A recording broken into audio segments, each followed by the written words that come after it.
नमस्कार, स्वागत है आपका। मैं आपके साथ नरगिस।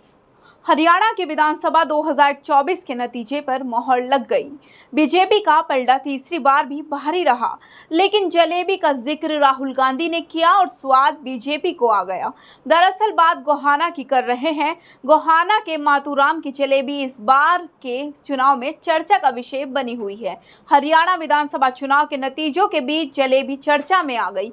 सियासी जानकारों से लेकर हरियाणा के स्थानीय लोगों तक सबने इस जलेबी को लेकर ट्वीट किया और कांग्रेस पार्टी के मजे लिए। लोगों ने जलेबी को लेकर खूब मीम बनाए। दरअसल ये जलेबी खाई राहुल ने और तारीफ कर इसे चर्चा में भी ला दिया।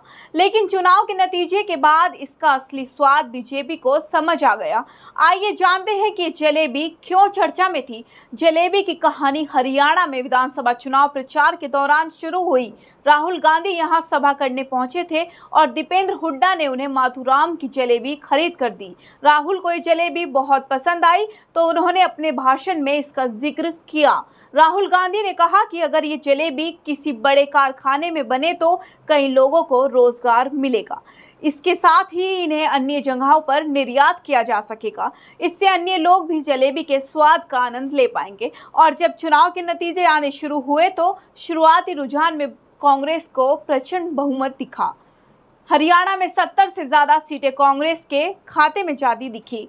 हालांकि ईवीएम के वोटों की गिनती आगे बढ़ने के साथ ही तस्वीर बदल गई। भाजपा बहुमत में आ गई। इसके बाद कांग्रेस का मजाक बनना शुरू हुआ और जलेबी ट्रेंड करने लगी। लोगों ने सोशल मीडिया पर कहा कि कांग्रेस ने जलेबी खरीद कर बांट दी होगी, लेकिन अब उसकी सरकार नहीं बन रही है। वहीं कुछ लोगों ने कहा, हरियाणा के नतीजों के बाद इस जलेबी को कौन खाएगा, मेरा तो उपवास है। दरअसल जिस गोहाना की सीट से जलेबी का किस्सा शुरू हुआ वहां भी कांग्रेस हार गई। भाजपा नेता शहजाद पूनावाला में सोशल मीडिया प्लेटफॉर्म पर कांग्रेस नेता राहुल गांधी की जलेबी खाने वाली तस्वीर को शेयर करते हुए तंज कसा। हालांकि जो भी हो, इस बीच राहुल गांधी की जलेबी खूब वायरल हो रही है। अभी के लिए सिर्फ इतना ही। नमस्कार।